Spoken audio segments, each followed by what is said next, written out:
with these words, I thank all the organizers, and I thank organizers for giving me this opportunity, and I wish all the best. Once again, thank you very much. Yes, Aparna. I'm asked to announce that this webinar is officially inaugurated. Yes, I'm happy, and it's a pleasure and an opportunity for me to announce that this national webinar is officially inaugurated. Thank you. Thanks a lot, ma'am. It was great. It was good to hear from you. So, dear team, now we are moving forward to the first session of our webinar, which is about disability inclusion in higher education, implementations and recommendations.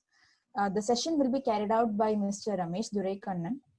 Mr. Ramesh is the program manager in Youth for Jobs Foundation. He has 25 years of experience in scaling institutions. As a program manager in Youth for Jobs, he fosters disability inclusion in higher education and employment. He and his team are connecting the candidates, educators, and the employers through events, seminars, and other activities. He's a specialist in capacity building solutions. So one of his passions is integrating the technology in education for quality teaching and learning. And his second passion is more interesting. It is to water the plants and trees and observe them growing. So this is great, sir, and it is interesting. So I request Mr. Ramesh to take over the session. Thank you, sir. Thank you, Archana. Thank you so much. Professor Bhaskaran, sir, Madam, would you like to say a few words about the previous session, Madam Damayanti's inauguration? Yes, sir. Yes, sir. I just wanted. So at the outset, I thank Madam for having participated and presented a very inspiring inaugural address.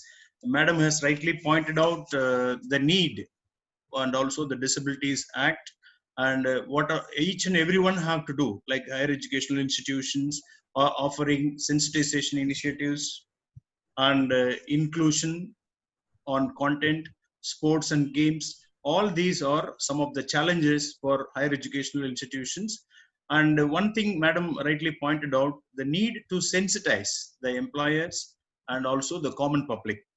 Because in our own experience, we have found many students are really talented.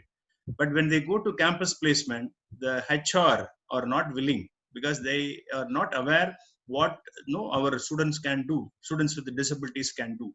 This is really a big challenge. Madam has rightly pointed out the need for sensitization and also to create awareness in the general public and also employers and co-workers. And this is, as Madam pointed out, is a great challenge. And I promise Madam, our Loyola institutions, Loyola College in Vijayawada and St. Xavier's College, Mumbai, and also Youth for Jobs and other collaborators of this definitely will take forward all your suggestions, and we always will be happy to be in part of the government initiatives also, and the skill development, and also Madam has rightly pointed out the different initiatives taken by government of Andhra Pradesh. And I want to tell Madam that our students are always involved in government disability welfare department, district level sports meet as volunteers, and the government officials also like our students. Surely we will take forward. This also gives a kind of sensitization when the students meet and they take help, and they are also sensitized. All this, with all this, we thank you, Madam, for your wonderful, inspiring inaugural address. Thank you so much, Madam. Thank you very much, Professor Bhaskaran, sir, and we really appreciate your efforts. And thanks for inviting me to speak on this session. And we already have one of the senior professor who is an expert in disability studies and also on inclusion policies. That here we have Mr. Annavaram sir with us, and he's a participant there. So this is the next session. So it's going to be very exciting for us to listen to almost all the speakers. So Madam Damayanti has already given us the statistics of the disability population in India, and she is hands-on. Like she's gone into the details of explaining what is right and what one is supposed to be doing, and also highlighted the importance of educational institutions like Loyola College, if they have some kind of connection with another NGO. So it would really help these people with disabilities who are getting educated, jobs in private sector, and that's a very key thing for the outcome that we are expecting. So with this note, I would like to start my session with a small presentation that I brought with me.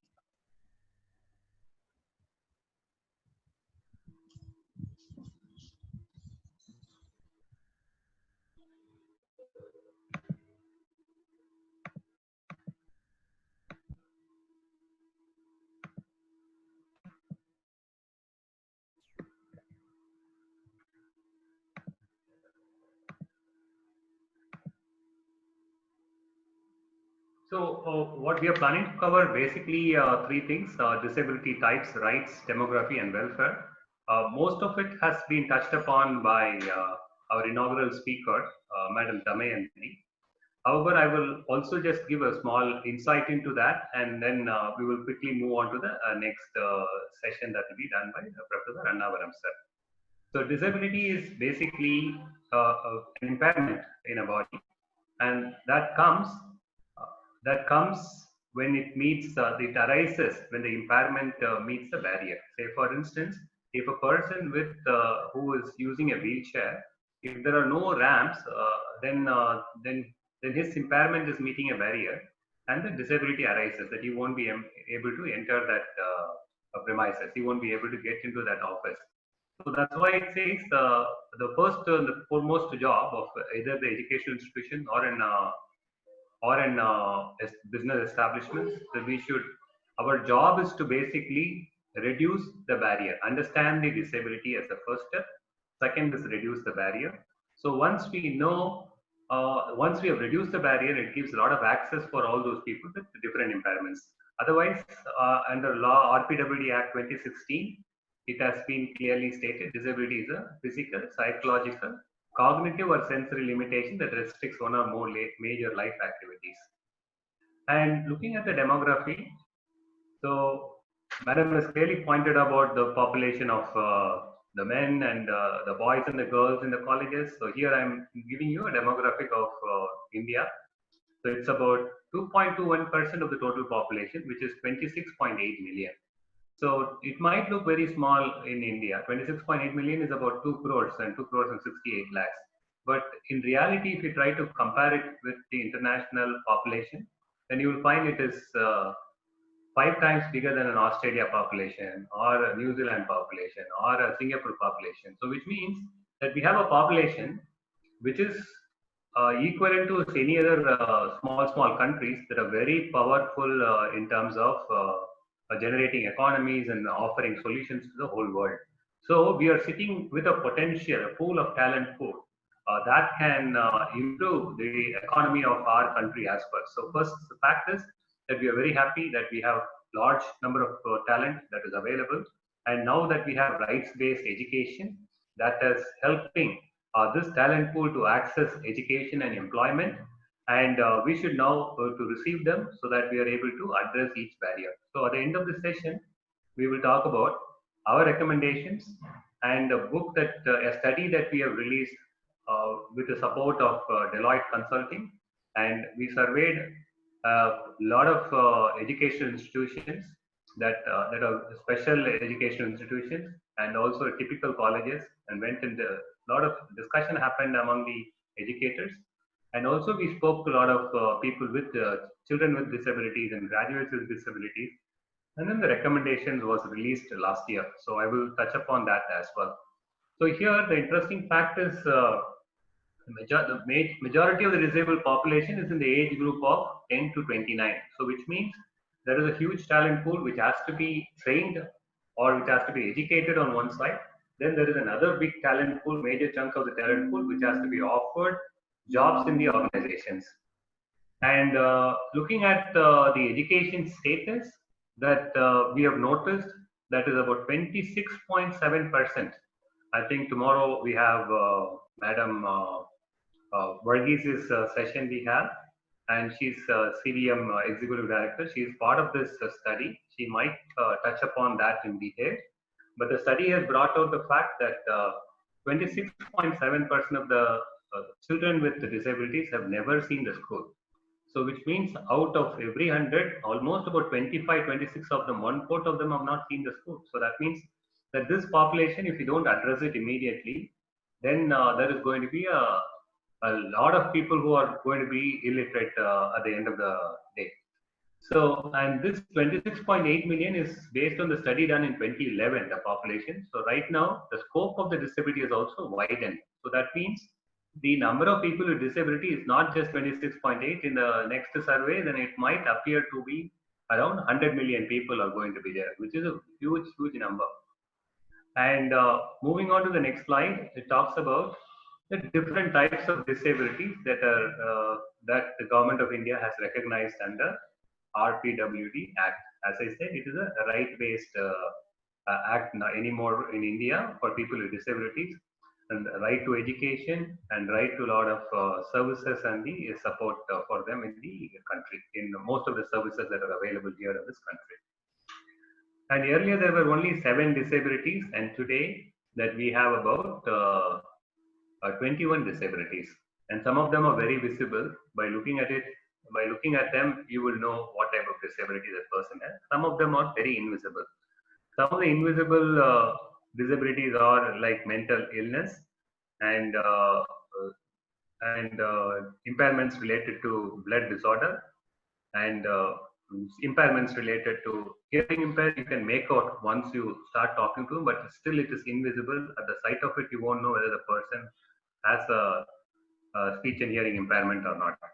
Only very few of that impairments are very visible. Most of the impairments are not visible. So we'll have to be very sensitive when we talk to people, anyone for that matter. Whether the person might look very strong, mentally, he might look very organized and all that, but still we don't know whether the person is going through any mental illness or not, if he's under anxiety disorder, or is there any compulsive or depression disorder in him. So we really don't know what is there in that person. So it is always better that we understand that we are we as a human being, the first and the foremost thing, as Reverend Principal Father has told us, that the first is the empathy with which that we should relate with any human being for that matter, and second is the respect for those people. So that is very important. So with that, then when we start working, when we start approaching a human being, then everything will fall in place in the society. So here it's so you don't have to even learn a basic ethic, meaning that it is there as an integral part of yourself, because you respect human being and you see a person as a person.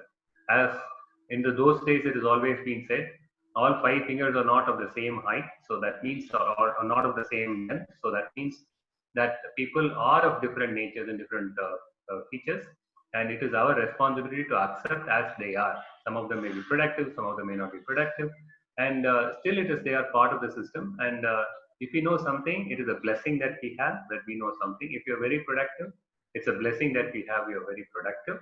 And we should know how to share our blessings, that is that our productiveness, our ability, our skills with those people who are not really well. So if we have that approach towards the entire society, and it is very easy for us to work with people with disabilities. And sometimes some of us may not have that outlook. It is not wrong in their outlook, because they have certain other compulsive work to be done.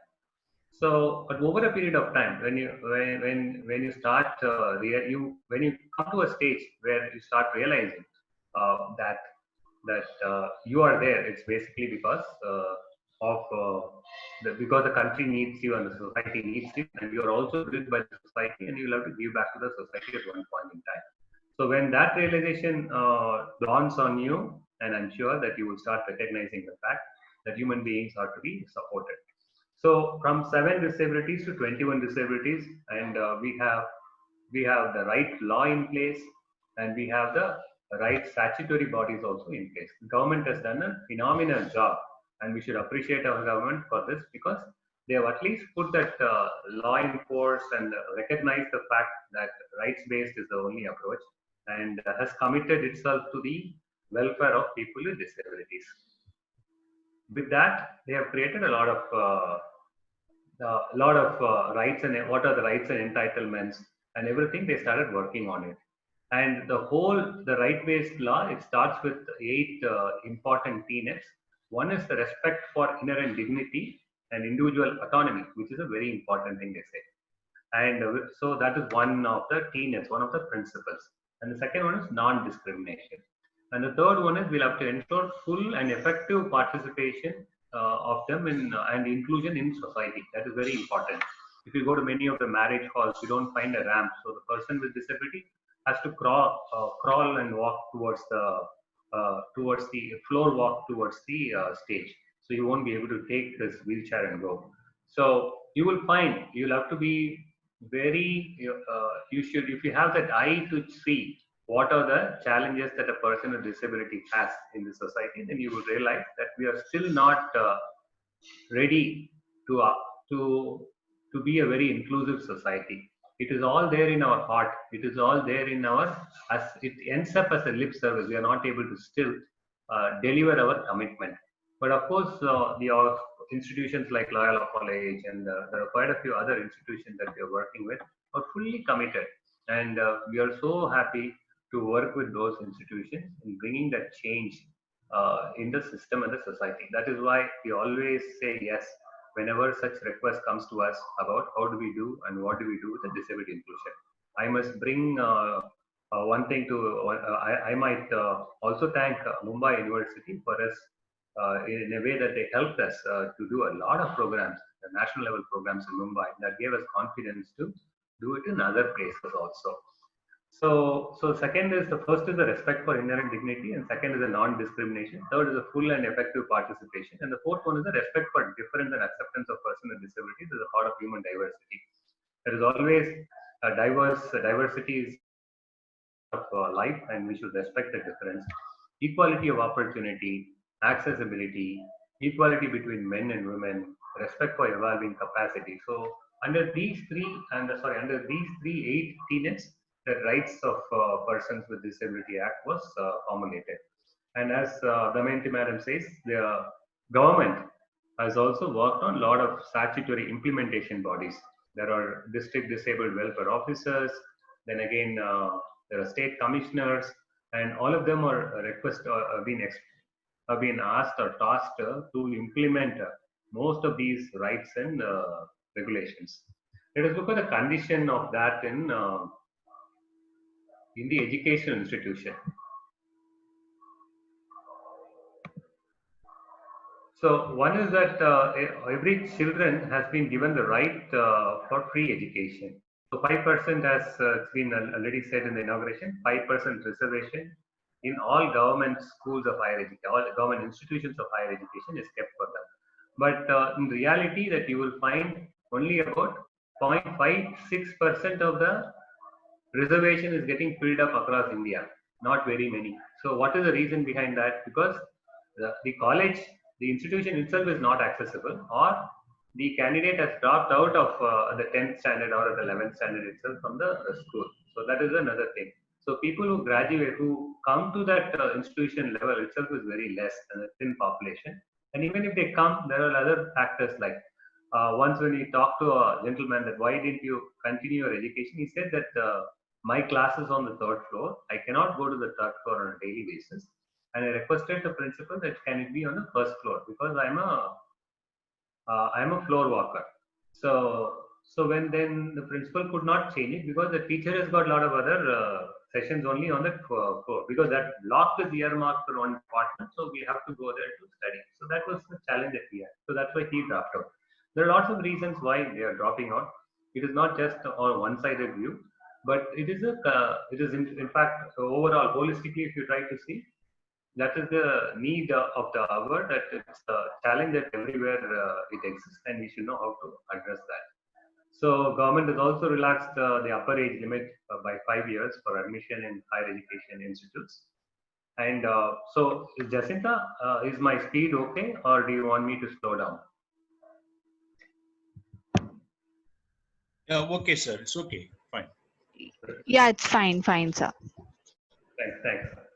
And then moving on to the duties of government-funded education. So admissions without discrimination, ensure accessible infrastructure, provide reasonable accommodation, and monitor participation, progress, and completion of education. They very clearly laid out everything, but the challenge still here is that children are not there to be seen in the education institutions, because on the ground the realities are so different, because they do not have the right access to reach the educational institutions, and even if they reach the educational institutions, there are certain facilities that are required for them are not there.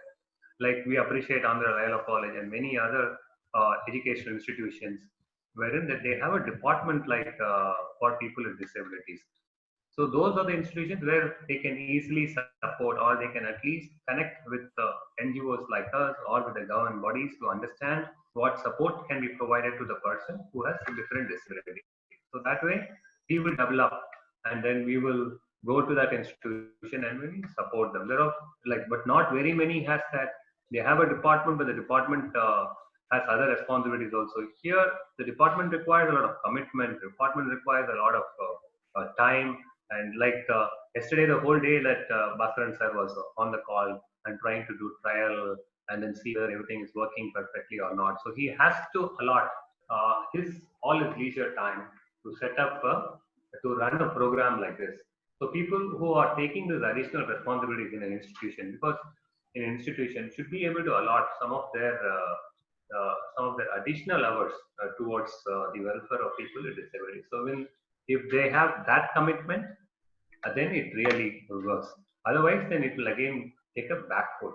So is with other many typical colleges. When I say typical colleges, or like Andhra College, Andhra Layla College, where it is not a special college. There is Madonna College for the Deaf. It's a special college where we get at least 70 students from Madonna College are getting trained by us on a year-on-year basis. And it is only for people with disabilities. So they have a different set of challenges, and their job is to only prepare them. So that way, what happens? It is an integral part of the program. So here at Andhra Layla College, they take an extra effort and extra energy to ensure that inclusion is being done. So that's another different nice thing to do. So inclusion should be a way of life. So when a person joins a college and he sees the inclusion, he sees people without disabilities, he gets integrated into the system, and then when he gets into an employment, that integration smoothly passed on to the society as well. So that's a very nice way of graduating a candidate with disabilities. And some of the impairments require special attention. It cannot be immediately. We can't create an inclusive education, and we should understand the severity of that impairment, and then we should find out the right method and the tools to offer them education. So it has to be a individualized curriculum method that we need to follow.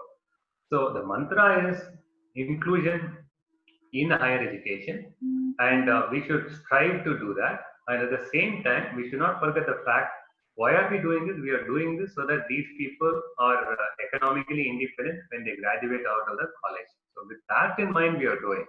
So the very purpose is that they should be economically independent and they should be bright as they graduate from the college. It is not just the inclusion as a policy. So inclusion is the process in which that we found out that a person should be educated. So that is what we are discussing about for the past 2 years in Youth for Jobs, wherever we go. And Youth for Jobs as an organization is committed to doing this inclusion that we have been working on for the past 8 years, but graduates that we started working on for the past 2 years. These are a simple common etiquette that we need to follow when we deal with people with disabilities. In 2016, they have clearly laid out how do we call a person with disability. Should we call him a handicapped, crippled, a disabled person, blind, and he's an epileptic person, he's mentally ill person. Should we call him like that? Does it really the right way to call him? No, it is not so. Because the dignity that Reverend Father Principal was saying, the dignity is a key thing. So here, the person first has to be respected as an individual, as a person by himself. So first we identify him as a person. Ramesh, if Ramesh has got a lower limb impairment, or if I am using a wheelchair, then we should say Ramesh uses a wheelchair. We don't identify Ramesh as the wheelchair user is coming. No, Ramesh is a wheelchair. He's an engineer. He uses a wheelchair. So that way the person comes first, and then this impairment comes next. The disability is the impairment when it meets the barrier. So our recommendation will predominantly on how do we reduce the barrier slowly. That is what our recommendation will be. So here's an etiquette. So now we are making you confident when you talk to the community of those with disability, then you can say whatever impairment he has, that comes next. And if you are introducing somebody, then you can confidently and honestly introduce that person. He is Ramesh and uses a wheelchair, and he is Ramesh who is a person with a mental disorder, and Ramesh is a person who is blind, or Ramesh is a person with low vision. So when you tell him that the impairment comes next, and then the first thing is a person comes first. Ramesh is hard of hearing, and Ramesh who is deaf. So that's how we need to identify. So this has been person's first language is the first request that was put forth by the RPWD Act also. And a lot of people have told me, have argued, have debated why it is they are not called as differently abled. They have some special skills. They have some additional skills. So people have argued on those lines, and we are also evolving in the sense in a way as to how to address a person. So when we tell a person has got a different skills, is he from an outside this world? No, he's a human being first. So that's how from that angle, with keeping our limited understandings of this whole world at this point in time. So identifying him as a human being is the first and the foremost thing in our life. So we should not make him as a person who is totally different. He has some sixth sense or seventh. He is a person like any other person. So that is with which that the person's first language was introduced, and it was respected. And a lot of people with disabilities have agreed to this term also. So that is a communication etiquette. So we will share this slide deck with you so that you can use the slide deck if it is required. And moving on to the inclusion challenges. And this inclusion challenges is being study conducted by Deloitte and talking to various special colleges and also the typical colleges I was saying. So it is found that there are lack of trained educators and lack of awareness regarding right to education. You can do a simple study when you go back home, when you go home, that if you have a grown-up children at home who just completed a degree, or if you can talk to your wife, you can discuss with your wife, you just strike a conversation and see for yourself how much that other person at home is aware of people with disabilities. And just ask the basic questions. So what do we do? What do you think for the types of disabilities? That you will know that at home, that you will find at least that you are the only person who knows about that factor. That is the one option. Second option, maybe 50% of the family knows about disability. The disability takes the primary spot only when you find somebody in your family with that disability. Then people do a lot of research about that. Otherwise, there is no research, there is no study that goes on at home.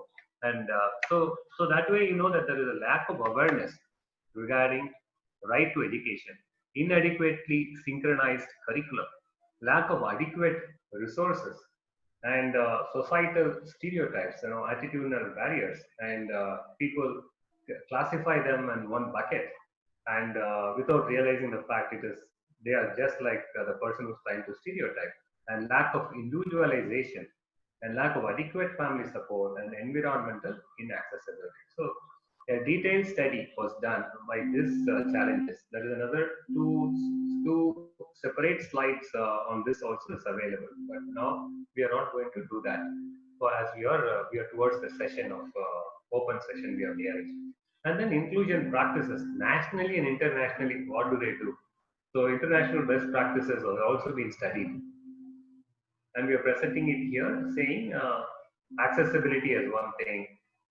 Governance, that is a proper law and order, proper rights for those people with disabilities, and some examination accommodation, support structure, course activities and workshops, post-college life, grants and funding, and assistive technology. These are something which internationally is being practiced.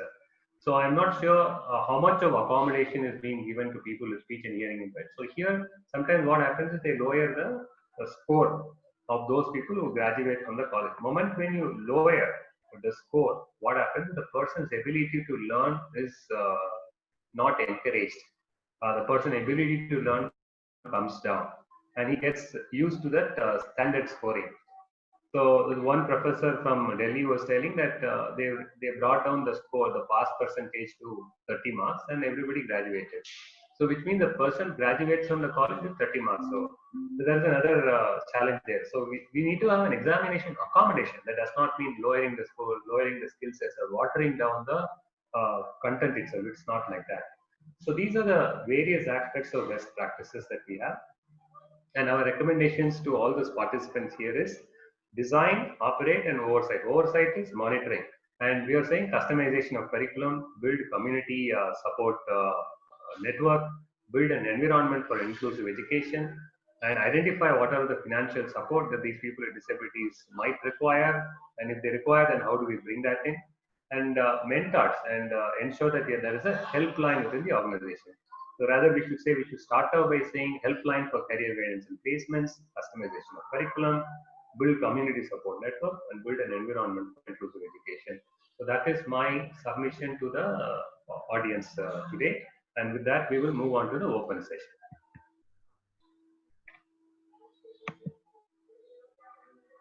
Yeah. So in the more open session, what we want you to do is please share all your questions, and maybe Sai can read the questions and I can answer the questions.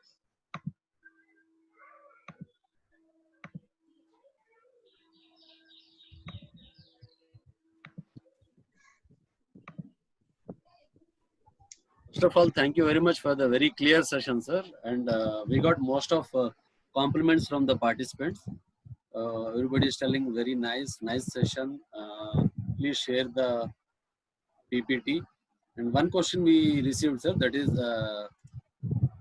from Monica Sailesh. She's asking, sir, why only disability is symbolized by a single sign, person on wheelchair? Okay, so there are a lot of symbols that are available for people with disabilities. So I have just put that one, which is very easily, it is visible and people relate very quickly with people with impairment. So there are a lot of signs people have developed for people with disabilities.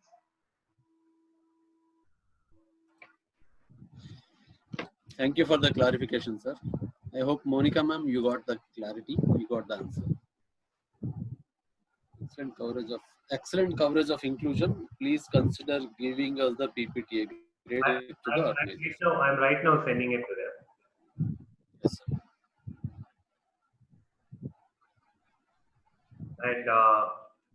And no other queries are there? No questions? Yeah, Bhaskaran sir, do you have any questions or do you want to share anything here? Yeah, it's fine, sir. You have nicely explained all the provisions, how one has to be sensitive, and what are the terminologies, what are the ethics. Everything nicely explained, sir. Maybe we are also running short of time. Shall we move on to the next one? Sure, sir. I'm just sending the PDF file of this presentation right now to the Yes, sir. Yes, thank you, Ramesh, sir. Yes. One doubt, actually, most of them ask that they cannot hear, and we reduce. We could see that number is reducing. So is there any issue, sir, or it is the issue with the devices only? They cannot hear. But it is issue on the other side only, side. It is say for Okay. In India. Maybe we can advise them to log out and log in again. Sometimes that happens, and also check the speaker connection. Okay. Those who have a problem can log out and log in with the same ID. Okay, sir. I will type it. I will type it in the chat box. Yes. Thank you, sir. Thank you very much, sir. And thank you, audience and the participants, for giving me an opportunity to talk to all of you. And thanks the Andhra Laila College Management and Archana and Sai and others who are coordinating these efforts, and Jacinta for giving me a Thank you. Thank you, sir. Thank you. Very nice presentation. Really enriched. And we rejoice your collaboration for all our activities throughout the year. Thank you, sir. Thank you. Archana, you can take over. Yes. So thank you, Ramesh sir, for that wonderful session. Now we'll move to the second and the final session of this day. So the session will be carried out by Professor N. Annavaram on the topic abilities and disabilities, things to know and things to ignore. So it's an immense pleasure for me to brief about Annavaram sir to you all. Professor N. Annavaram is a person with visual challenge and an achiever in many fields. He is working as an assistant professor in the Department of Sociology, University of Hyderabad, and also as an active researcher in sociology. He is a reviewer for Economic and Political Weekly, a highly reputed peer-reviewed journal. He is a member of the advisory committee to draft the Telangana Rights of Persons with Disabilities Rule 2018, as well as AP. Also, he was a member of the expert committee to identify posts suitable for persons with benchmark disabilities under Section 33 of Rights of Persons with Disabilities Act 2016, constituted by the government of Telangana. He has been decorated with the Role Model Award by the government of Andhra Pradesh and twice in January 2016 and 2018. He plays an advisory role for a number of NGOs such as Caring Aid for Visually Impaired UK, Samrita Trust for the Blind Telangana, Visually Challenged Employees Associations. He is a founder member core group on the rights of persons with disabilities, working actively in the states of Telangana and Andhra Pradesh. Over to you, sir. Thank you.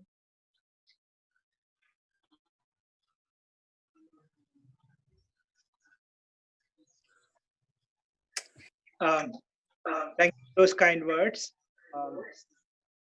Firstly, the dignitaries, Father Victor St. Xavier's Loyola College,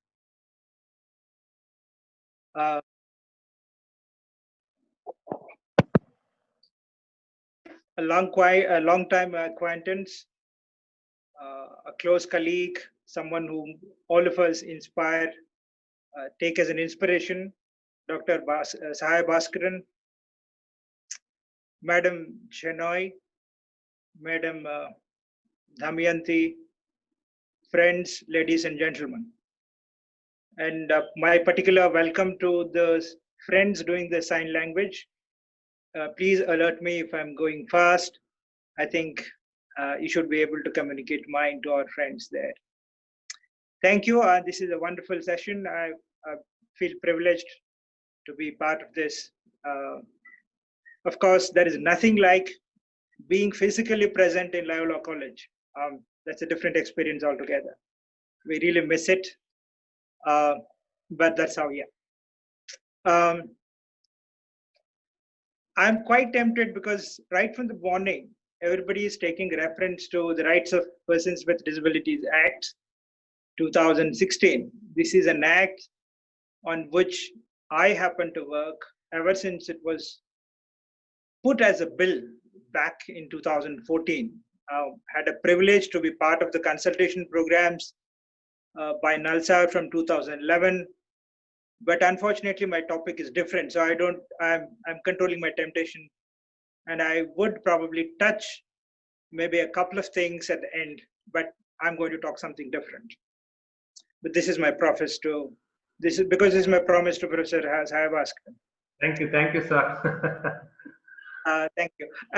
Now, why do we talk about disabled and how do you talk about disabled at all?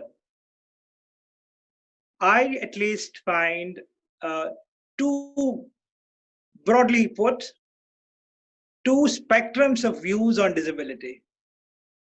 The first one will tell you, all right, we are all able now, but we are all going to become disabled at some point. It could be because of the age. We don't know what is going to happen next. Maybe you might meet an accident or something might happen. But at some point of time, if not anything else, but at least your age is going to make you disabled in some or the other aspect. And therefore, the disability should be seen as part of life. I will call them temporal ableists. temporal abilists, because your ability is temporal. You have to keep waiting for a disability that is to get in at some point of time. There are other set of people who would tell you nobody is able. Everybody is disabled because what you have, and everybody has something, but many people don't have many things. So even if you are physically fit, all your senses working, but there may be some lack. You may not be good at mathematics, you may not be good at memory. So you're necessarily disabled. So all of us are disabled at some point of time. If not anything else, now there is a fashionable word we're calling technologically challenged. I'm quite surprised this word has become so popular within the last 2 years.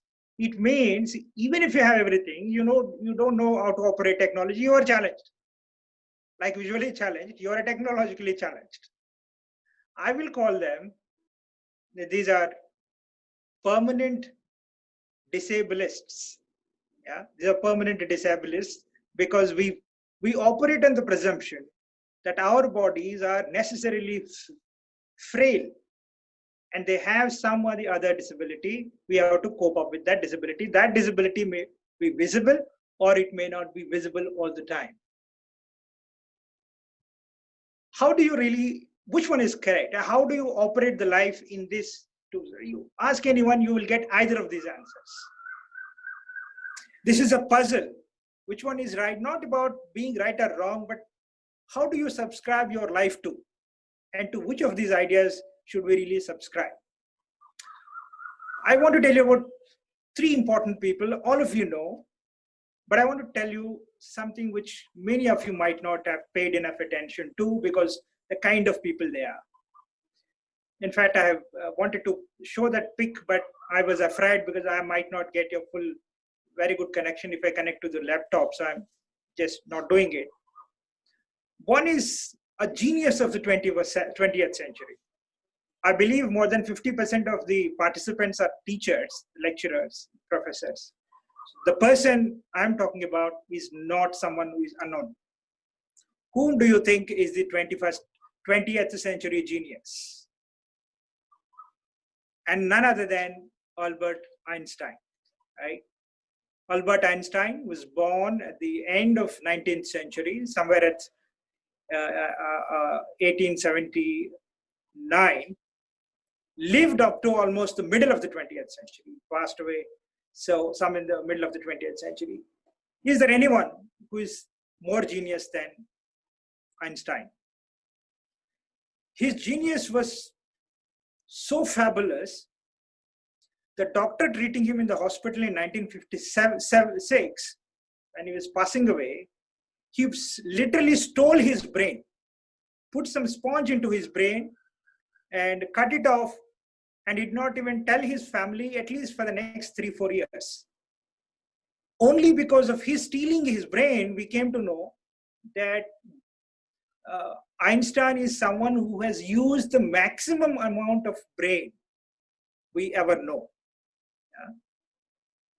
But what was Albert Einstein as a child?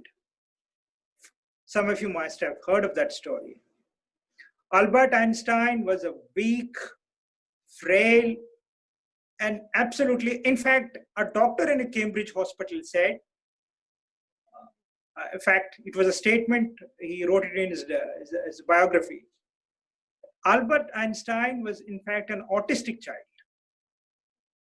Of course, there are counter positions now. In fact, he changed almost 4 schools before his 15 years of age. Finally, the school he was studying was told he needed a tutor. Not possible for him to appear for a matriculation. He had to be sent to a tutor in Italy. I know some of you is someone who's, again, we're not told much about him. Someone called Winteler. Winteler literally hosted Albert Einstein from 1896 to 97, 2 years. It was in fact at Winteler's house that Albert Einstein studied and then appeared for matriculation. And then he got the grades he got. And put that story, but please remember, but of course, he was the first Nobel laureate in physics and all that stuff. He's a man who got the nuclear bomb for us, Manhattan Project for the United States, and so on and so forth. This other person I want to talk about, perhaps, is, I know, again, this is a slightly unpopular story. Who is the first Indian Governor General of independent India from 1947 to 1950? The first Chief Minister of Madras. And the first... Rajagopalachari. Exactly. C. Rajagopalachari. Yeah. C. Rajagopalachari was again born pretty frail. He was the third child of their parents. In fact, her mother told, it seems, that he might survive only for the next 2 years. If he survives up to 5 years, she would be lucky enough. But he survived, he lived for 94 years. But what we don't know most of the time,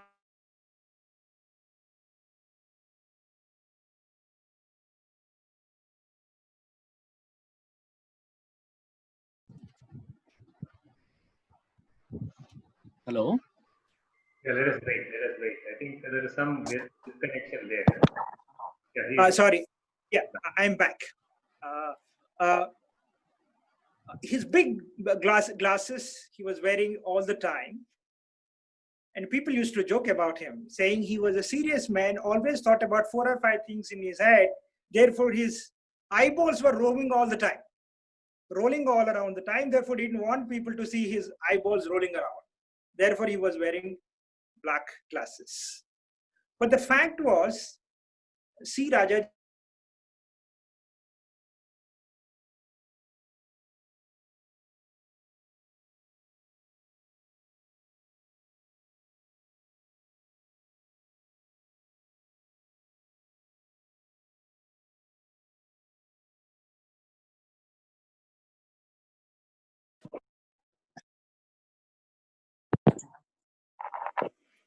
am I audible, sir?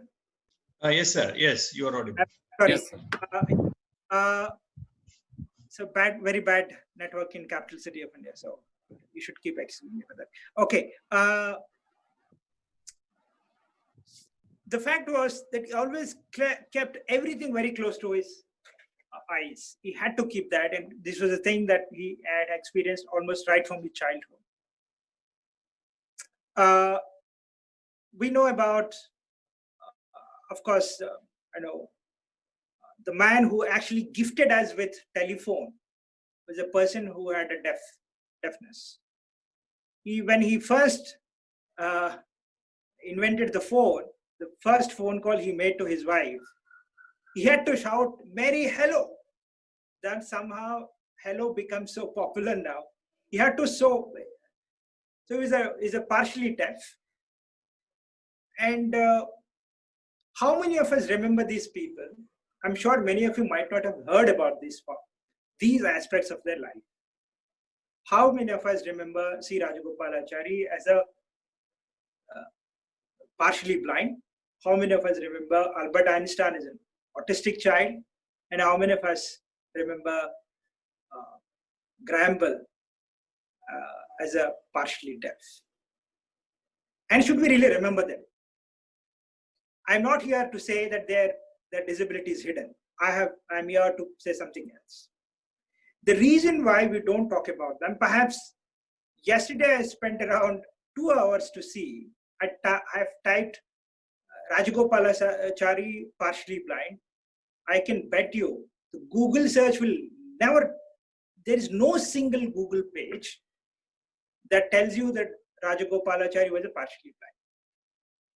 But you type Rajagopalachari weak eyesight, you will get Google searches. And the reason is their achievements surpassed their disabilities. It's not that people didn't know that they had this disability. and everybody knew about Einstein, at least his contemporaries. About Rajagopalachari, it was an open secret. Of course, it was equally an open secret about Graham Bell. But the fact that we don't need to talk about them is because of the achievements they had in their lives. Now, the problem today is most of the time, the disability comes first. And the moment disability comes first, the human achievements takes a backseat. Somehow, after the Second World War, we seem to have taken a reverse gear. And the moment somebody is born with any kind of a disability, that disability becomes his identity. It's also part of the identity politics, right? And we can, in fact, name a lot of them. But the reason why their disability does not become an identity, a primary identity, is not simply about what they did. Also, I fully believe that because of the social setup in which they lived. Now, one way of doing, of course, we're talking about sympathizing, not sympathizing, and empathizing.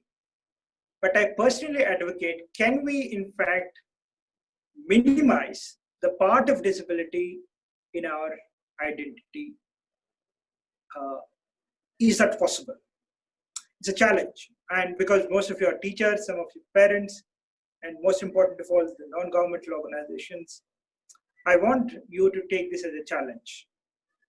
Is it possible for us to see people as they are without physical limitation being part of the identity? Somehow, disability has become a part, almost like a primordial identity, like a race, gender, and so on. This is a problem. This is a problem because history has never painted a disability like this. And this is a very, very recent development. Go back to our own epics. And I don't think our epics would make any sense if there are no protagonists who are necessarily disabled. The man who gave us Ramayana gave us this Ramayana when he was blind. He was totally blind. Sita met Valmiki when he was blind. I mean, we're not saying he must have been totally blind. He must not have been born blind. But when Sita met him, he was aging. He was very old. And we know for sure that he was totally blind, but he dictated it to someone else. Just as an example, I'm saying. So you go to any epics, not just our own epics, go to any epics, we have the stories of people with disabilities, but that does not become part of the story, and that should not become the part of the story. For good reason, it doesn't become a part of the story. But what we have today, of late, almost the late 20th century, is something quite different. And therefore, this change, in fact, can come with the higher educational institutions, because they are the knowledge creators, the trainers. This is something that we have to think about. Now, why does the law then become important for us? And how can we, in fact, execute this change? Is it simply about attitudinal change? I don't think it is. Of course, we're talking about a lot about attitudes. Attitudes, I believe, as a student of sociology, attitudes are not natural. And people in different places, belonging to different cultures, behave quite differently. So attitudes are social constructs. Our attitudes depend on the socio-cultural environment of which we are part.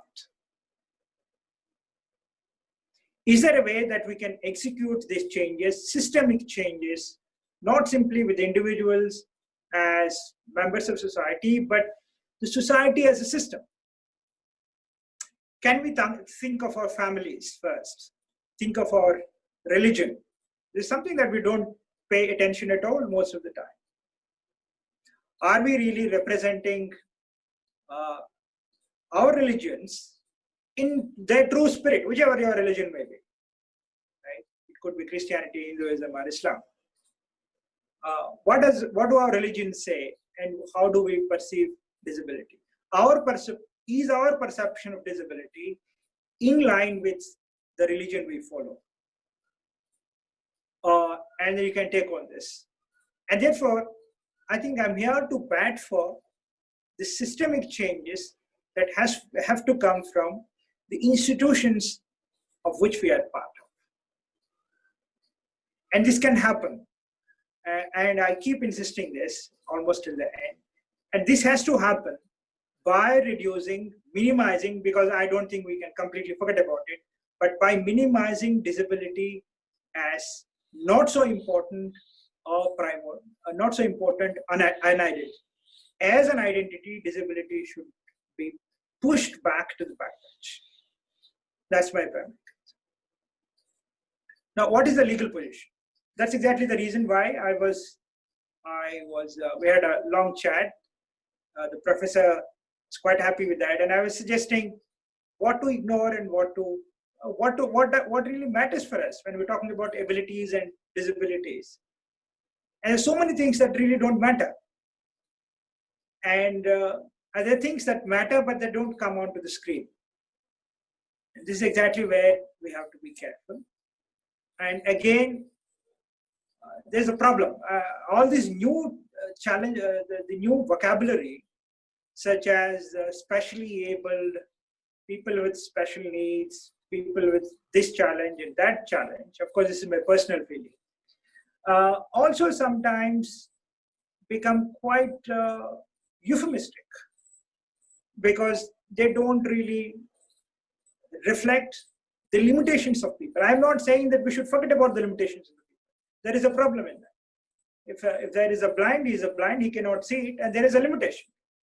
So we have to acknowledge and recognize that limitation, because only then we would be able to provide reasonable accommodations, which is the term of the day, right? So reasonable accommodations would be possible only when we can acknowledge the disability per se. So I'm not saying that we should forget about this completely, because that's one. This is exactly what the permanent disabilists argue most of the time. Because everybody has some other disability, you don't have to really focus on that. No, that's not the argument I'm making. We have to be conscious of somebody's limitation, but that somebody's limitations conscience should be restricted to our duty insofar as our societal duty is to provide the accommodations they need, not beyond that. They're to make their participation equal and not beyond that. Coming back to the legal policies, I know we had PWD Act 1995 that got subsumed into our PWD Act 2016. Literally got subsumed because all the provisions were there in the 1995 Act were subsumed into 2016. And apart from that, of course, it makes a few new provisions. I'm quite happy that our Principal Secretary to the Government of AP has so beautifully brought out some of those provisions. Just to admit, I had a privilege of at least working with or protesting against almost 7-8 chief principal secretaries of women development and child welfare in the state, including the present chief secretary, Ms. Neelam Sahani. And there were days we have to completely stand in disagreement with her. But it is for the first time I hear an officer of that rank citing the provisions in an act. I'm truly speaking. We heard most of these officers, we invite them, they speak to us, but someone who actually took these provisions quite in a sequence they needed to be. I'm quite happy about that. And also she admitted that the state lacks. I'm very happy about it, but It's time that, because the Act has come into effect from April 2017, almost 3 years have gone. The AP has issued not 1, 2 or 3 sets of draft rules, but none of those rules were notified yet. I don't know what really stops them from notifying them. But it's a time I think the government should take a proactive role, because unless and until we institutionalize some of these practices, particularly with reference to disability, I have seen it, not simply in India, but across the world. The problem with the disability is unless and until they are pushed from the top, nobody is going to care about them. Unlike the other social sections, the pressure is always built from below, partly because of their numbers, I believe, partly because of all other reasons. We have political and historical privileges they enjoy. But with reference to persons with disabilities, literally speaking, as people say, they are scattered minority, but all, and then of course they have very low representation in the administrative and political setups. Irrespective of the reasons, the fact is we have seen the only effective policy with reference to disability is a top-down approach. We don't like it because we want policies to be from bottom-up approach. But somehow it doesn't work with disability. It didn't work. All tried for it. We continue to try for it. So I think governments should take active, proactive approach and institutionalize these practices.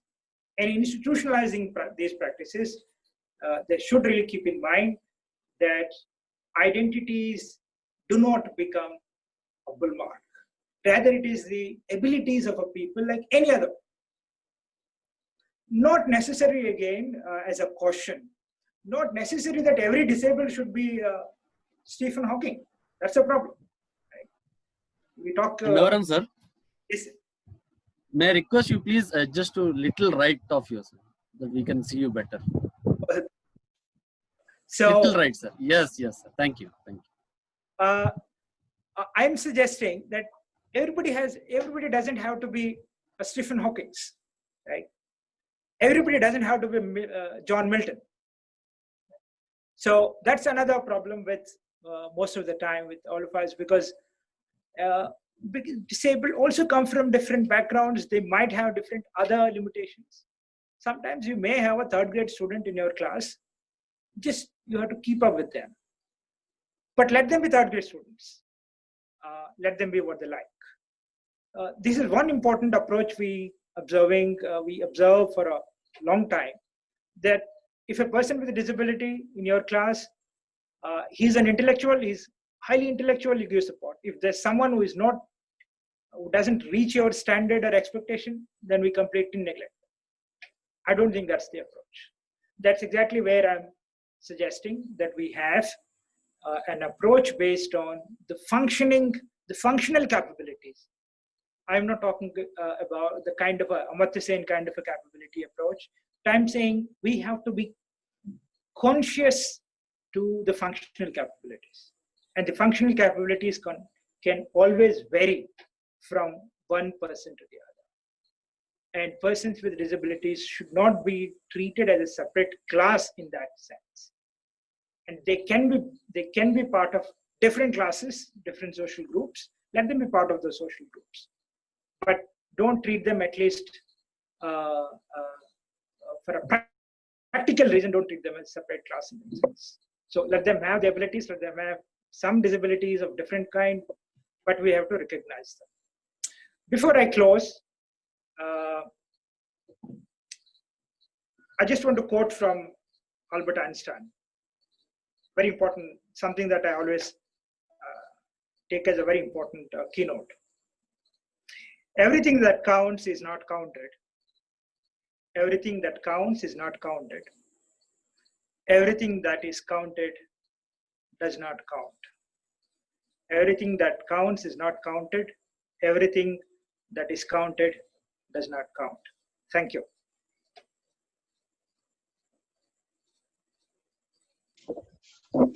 Thank you so much, my good friend and Professor Annavaram, for nicely sharing the different aspects of disability. And thank you so much for your erudite presentation, sir. And you rightly pointed out. Now, in the meantime, I request the audience to type your questions. In case you want to ask any questions, you are most welcome to type your questions in the chat box. You have rightly pointed out, we all should treat disability as a part and parcel of our everyone's life. All our bodies are temporarily enabled. So if anyone want to live 100 years, it is sure that it is going to be part at one point of the time. And you have nicely pointed out Albert Einstein, the great physicist and the intellectual, and Rajagopalachari and others, how they are identified today. And it is nice that this kind of change, identifying person as a person, identifying the person for his abilities, not for his disability, need to come into each one's life, each one's our personal attitude. And I am sure the society is slowly moving to that. And you have rightly pointed out the need to identify, acknowledge the disability in a person and its importance. And you also have to respect each one from that perspective also, sir. And accepting human as they are, not to the standards which each one's mind is definitely is a good lesson, good point you have rightly pointed out. I am sure all of us take that as a nice value each one has to possess. And surely you have really pointed out very nice ideas you have induced in our minds. Thank you so much. And sure, Loyola College is also waiting for you one day after COVID. Definitely you will also have your presence in our college like we had in 2017 and 18 in different occasions, sir. Now the session is open. I request audience, you can post your questions to Professor Annavaram and Ms. Archana or Sai Pavan sir to take over.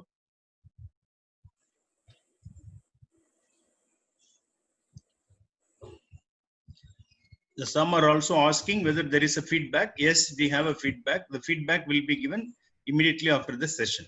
Just be with us for some time. Professor Annavaram sir, the question says why disability should not be understood as primary identity. I'm not clear of that question, but does it make any meaning to you? Why disability should not be understood as a primary identity? Yeah. Good that you caught it up, because that's exactly what I am advocating for. The reason is very simple. The moment you identify somebody as a blind and orthopedically challenged or an intellectually disabled, everything he does or he does not do is seen only through that lens. It's almost like becoming socially colorblinded. If somebody doesn't do anything, doesn't excel, the reason is attributed to blindness.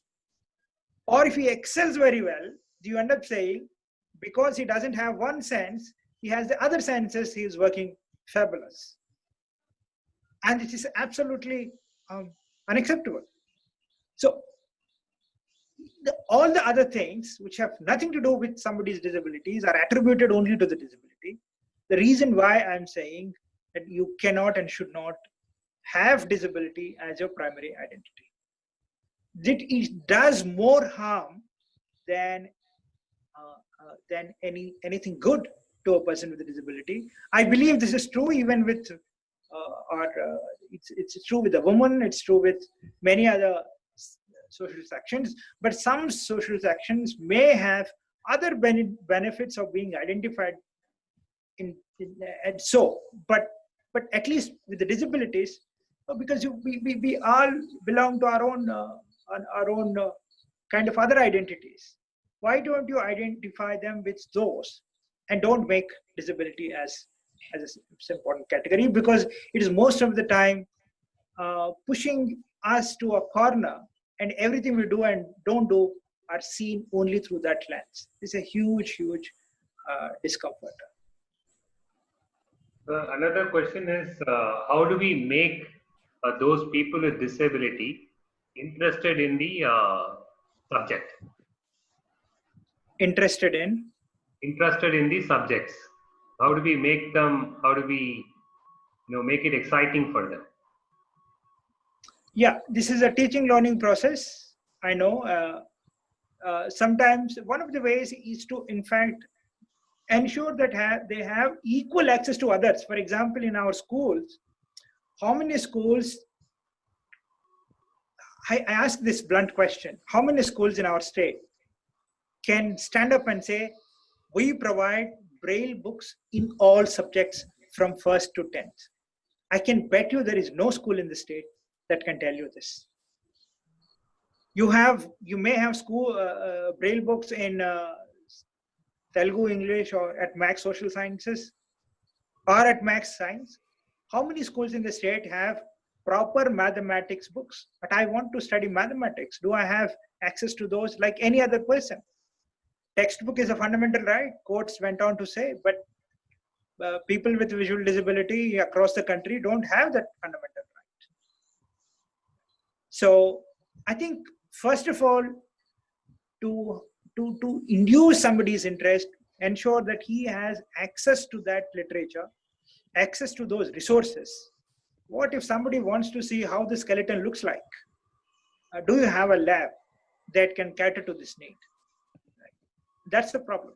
Because most of the time we neglect some of these basics and want to go beyond.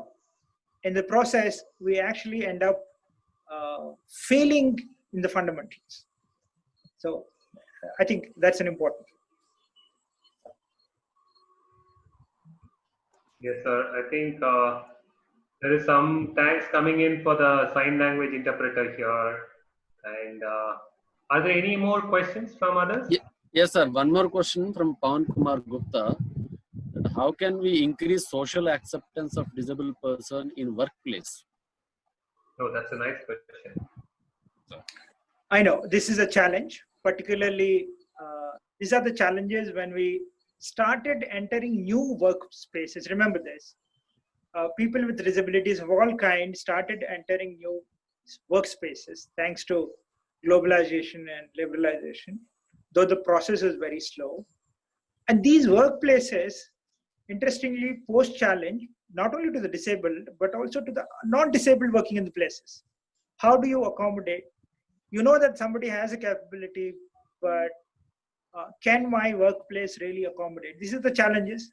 And if this is a challenge, I think somebody like Madam Shenoy would be facing day in and day out. So one of the ways is, there are two ways, at least I think. One is that people with disabilities themselves should innovate. I know this is a huge burden because we're asking them to do little more than what they than the other non-disabled employees, but there's no other way. So first, more than your work, ensure check out how your workplace is accommodating other people and how can you fit into that workplace. This is a housekeeping work on the part of the disabled employees themselves. And of course, the second one is to do with the employers themselves. Again, I would go back to my fundamental principle. The fundamental principle is, before you expect a person to excel on par with the others, if not more, ensure that does the person have all the resources that other people have. That's one important thing. So if employers can intervene and make these provisions available, I think social acceptance will come. And again, I want to be cautious that social acceptance would not be an overnight process. It will take time, and sometimes it may fail, and sometimes it may succeed very quickly, but it is not one size fits all solution. There is no one size fits all solution because each working space is different, and each person with disability goes with different promise. It depends on how much the person will be able to fulfill that promise and how much the organization is in a position to make the person work for themselves. Thank you, sir. Sir, we are getting a compliments also, inspiring presentation by Professor Annavaram, sir. Happy to listen to you after many days. And we have two more questions, sir. Please. One is that why the society is not accepting for inclusive education, private and government educational institutions, saying that no trained teachers are available or no infrastructure is available. What do you think? This is a question from Sister Amala from Vijayawada. This is a big challenge. This is a big challenge, partly because, as she rightly, part of the answer lies in our own question. The part of the reason is we really don't have trained teachers. Let me tell you blunt, we don't have enough teachers across, not simply trained teachers. The country needs at least 35 million teachers. How many teachers you have? Below 10 million. Trained teachers I'm talking about. So this is a dream. You don't have teachers. And therefore, the inclusive, in fact, I compliment the private schools refusing to have inclusive setup because they don't have trained staff.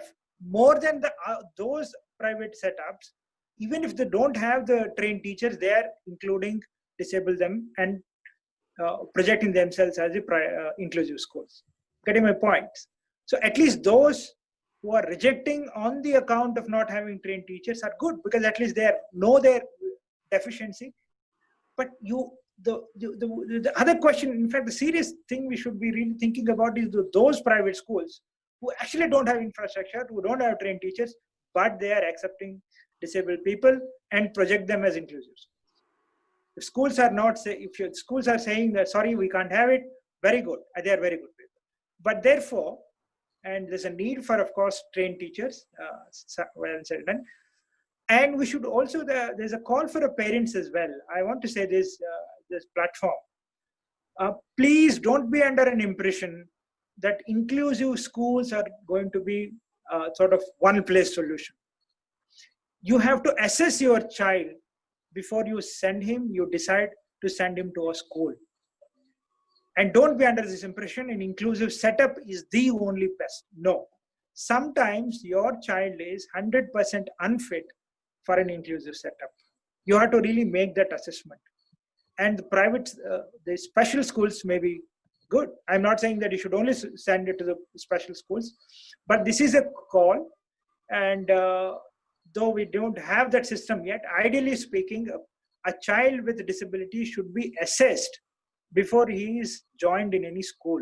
Usually in other countries, we have assessing boards. You take a child when he is 4 years old or 5 years old, you make him sit in front of the board. The board will tell you whether he should be joined in a special school or an inclusive setup.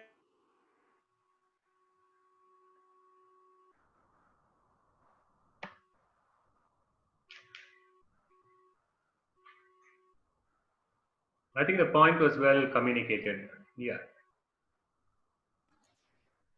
Yes, sir. So, Anoram sir is hello. Yeah, you just joined. We have two more questions. Yeah. Sorry. Yeah, I almost done with that. Sir, we have two more questions. From Asha Mistry, she is asking how should we teach about this COVID situation to increase awareness and to keep a healthy life for persons with intellectual disability?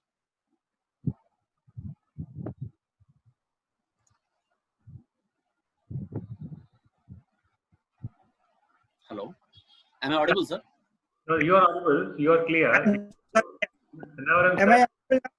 Yes, we hear you, sir. The question is about intellectual disability. How do we keep them healthy and also stay tuned to learning during this COVID-19 situation? I think professors there in Delhi, I think the connection keeps dropping off. Sorry, could you come again? Yes, sir. It is about intellectual disability. How do we keep them engaged and keep them healthy during COVID-19? During COVID-19 situation. I know this one important concern the parents and the caretakers in particular have. I should admit that this is a very professional question. I think somebody like me may not be able to answer. In Vijayawada, at least I know Chayuta, Dr. Krishna Kumari Garu is one who is doing it.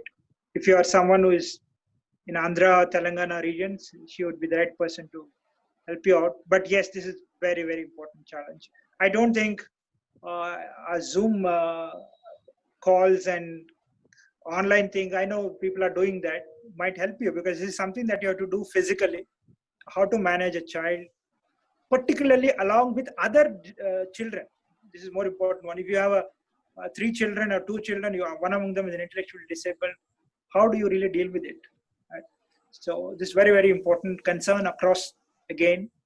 I think the professional rehabilitation professionalists are the best guides in this. So I don't really want to say something that I'm not really qualified for. Absolutely, sir. I think the intellectual disability is a practice by itself. And to the gentleman who has asked us the question, or to the person who has asked us the question, I think they should be in touch with the people who specialize in intellectual disability. Exactly.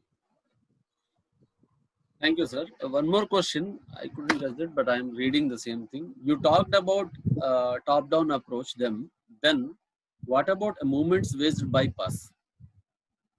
Movements waged bypass. You get anything, sir? Movements raised by? Movements waged, sir. Waged. W-A-G-E-D. Bypass. I'll request Sonu Yadav to please retype his question so that we can get a clarity. And one more question, sir. Is it good to treat mild and completely disabled child in special schools with equality? Sorry, come again, please. Is good to treat mild and completely disabled child in special schools with equality? Absolutely. That's exactly what I was saying. When you, no, it's if you have someone with mild disability, it's always good to have them in the inclusive setup. But remember, the mild and moderate and severe in itself might not be enough a category. Because what is that mild disability you're talking about? Is it spastic disability? Is it autism? Or is it intellectual disability? If it is an intellectual disability or a spastic, I would say, particularly if it is a spastic and autism, I would say, well, he deserves to be in an inclusive setup.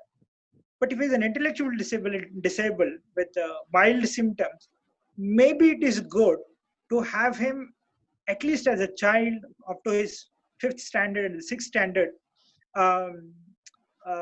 in a special school to begin with, and then looking at his progress, he can be shifted to inclusive setup. And I had a brief experience of working with Svika Rupkar, not now, as a child, long time ago. We realized that these mild, moderate, and severe themselves don't speak much, except to indicate certain amount of level. What is that your child, for example, is able to remember and not able to remember? What is it that he's able to count? We had children at that point of time who are under moderate category, but who are actually traveling from, I starkly remember this, traveling from Zubli Hills to Secunderabad. It's a very long distance. They just come to their bus stop, they take a bus, come to our institute, they used to take bus and go back. And they were, in fact, middle, medium range level. How do you treat with them? So we really don't know. First guides are the parents, and the parent really should give us the clue. And of course, as I was saying, it is also about the professionals themselves. So you really have to take that call, observe the child, which is important thing. Unfortunately, we don't observe the child, how they are growing up, what are the challenges. If you join him at school, you forget about it, you think that school will take up everything possible. No, I think no. If it is a mild, definitely is a spastic, autistic, please, I think you should consider joining him or her in an inclusive setup. But if it is a mild intellectual disability, take a chance, put him in a special school for a year, and possibly then take him back and experiment. Nothing wrong in experimenting with, as long as if you can give him, if you give the child what he or she wants. Thank you, sir. One more question we received from Nalini Rao. She is asking, is it better to encourage homeschooling in some extreme cases? That's it. Thank you, madam. So nice to hear from you. Some of you might not know Professor. I think she is wife of our Shivaji Rao sir. Is a Help the Line Foundation. Nice to have that question from you. Home education, yes, seems to be a very good concept, but again, I put my half cards down. The reason being, school is not simply about, as you might fully agree with me, it's not simply about learning, reading, and writing, and then memorizing a few poems. Right? It's also about a particular, in some senses, living your childhood. Right? So living your childhood in a particular setup, and with your contemporaries. That's most important thing. That's exactly the reason why we most of the time think twice or thrice about special schools and inclusive schools, to what kind of child you want your child to live with, right? So that's very important. So I would, personally speaking, as far as practicable, including the severe disabled, we should try to put them in some or the other community setup schools. Only when it is not fully possible. Of course, I know I have friends who haven't gone to school at all, but I also know what they lack because of that. Because these are the social skills that home alone cannot provide. I think that's a serious thing. Home is the last thing. Homeschooling is the last thing we should go for. And we should always explore the other possibilities. Thank you. Thank you, sir. Nalini Komal Kaur has raised her hand. A question in the chat box, or she can talk. She can unmute and talk. I have unmuted her. She can talk now.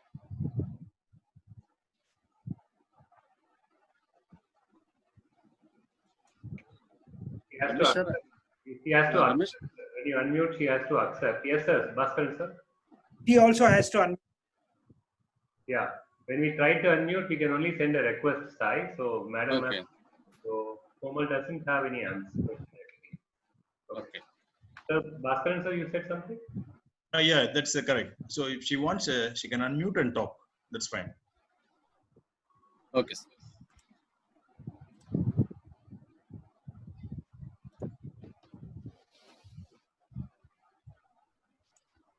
Ramesh sir, if there are no questions, you can make conclusion. Yes. So, Professor Annavaram, sir, and we in fact thank you so much for your wonderful session today.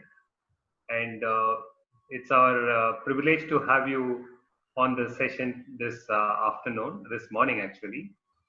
And we have worked with Professor Annavaram, sir, in University of Hyderabad. So we did one of the biggest expos for people with disabilities, one of the career expo. It was the first time ever in APTS region, a huge career expo event that we launched with Professor Annavaram, sir. We invited ambassadors from United States Embassy there, consulate there. He was part of that session, and we also had the VC attending that. And we had about 300 of participants came there. And thank you so much for that, Professor Annavaram, sir. And still a lot of candidates are in touch with us for career guidance and also for employment opportunity.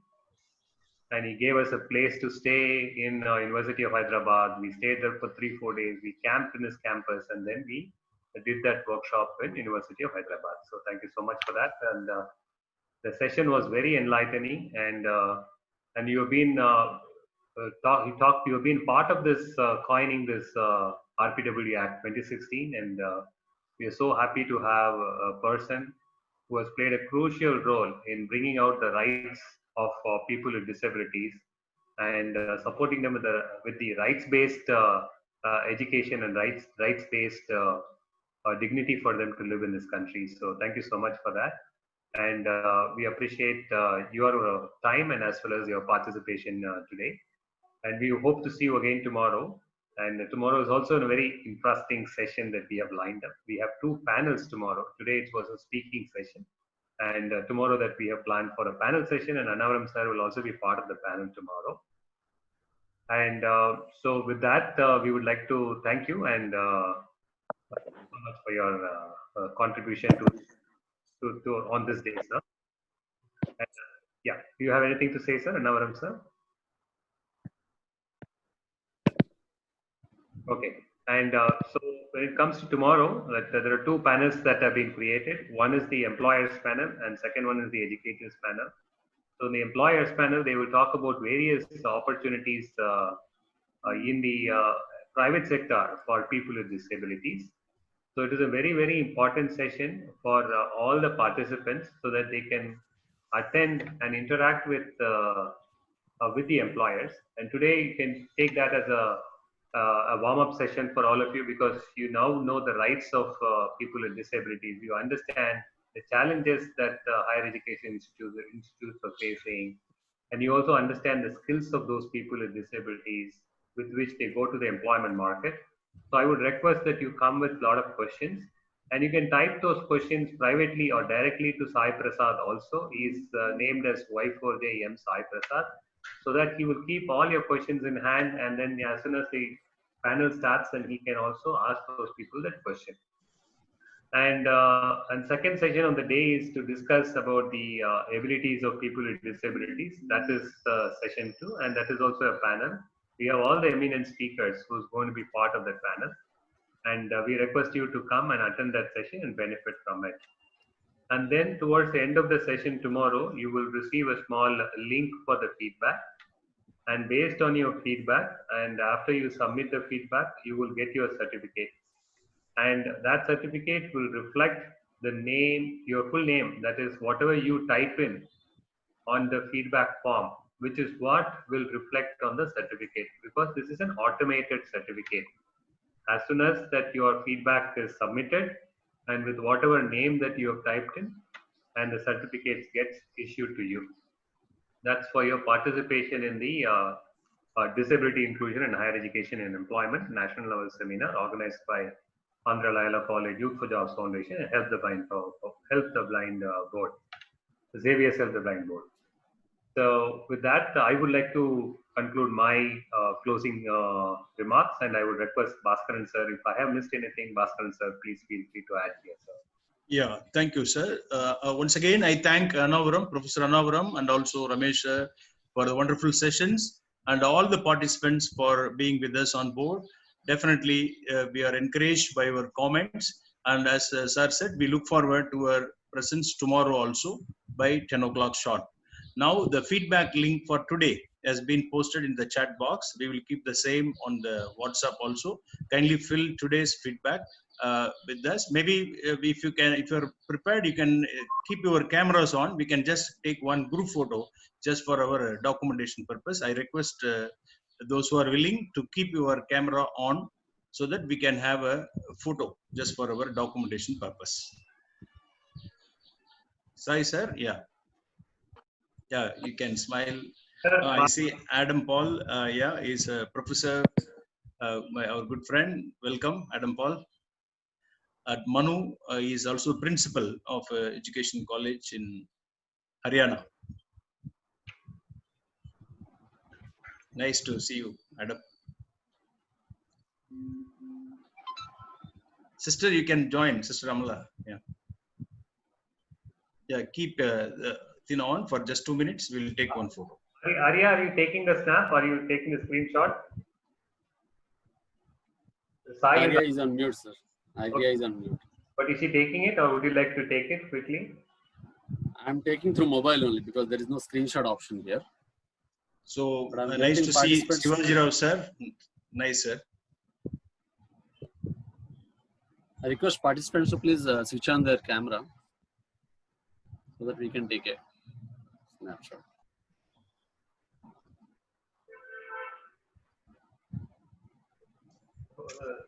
Sai, is he taking or not taking? Because we need to know the. I'm taking, sir. I'm taking from mobile.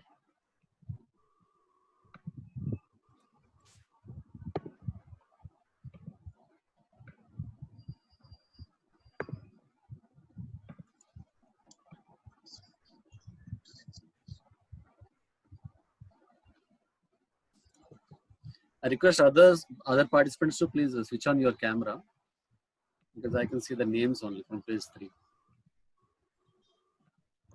How many screens are there? 11 screens, sir.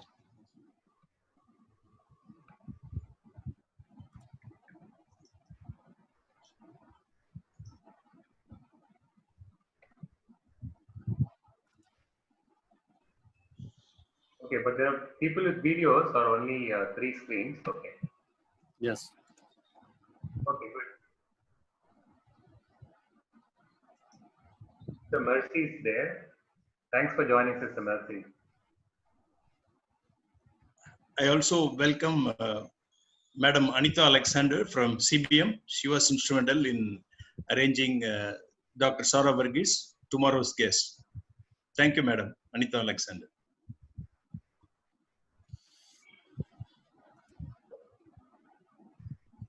So with that, I think we can close the session.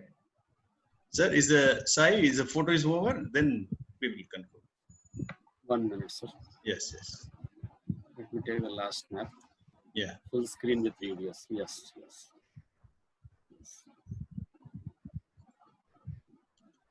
It's nice that we have people all over India and sharing our experiences and coming together. Definitely, we will be updating. Some of you are asking for the PPT files. We will already, it is there in the chat box. We will keep it on the WhatsApp group also.